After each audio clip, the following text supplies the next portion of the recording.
Ano yung Makati ba to? Makati mo.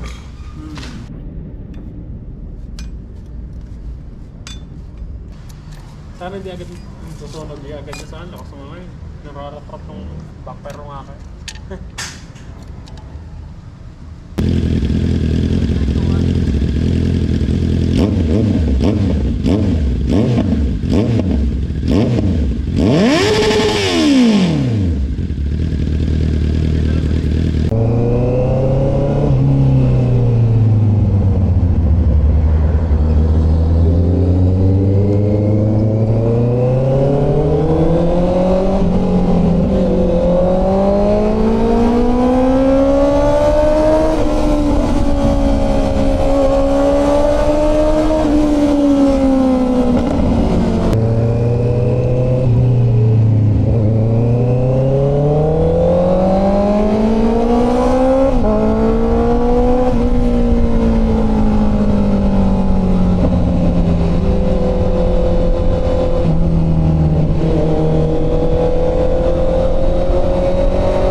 Overall, okay naman ako dito sa reviver ng ating Acropovic slip-on exhaust. Okay lang sa akin okay lang siya para sa akin.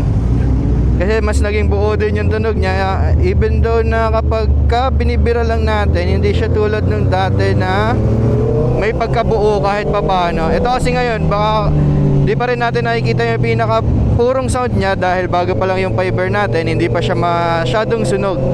Mas gaganda kasi yung tunog ng fiber pagka siksik na talaga yung fiber ng exhaust natin.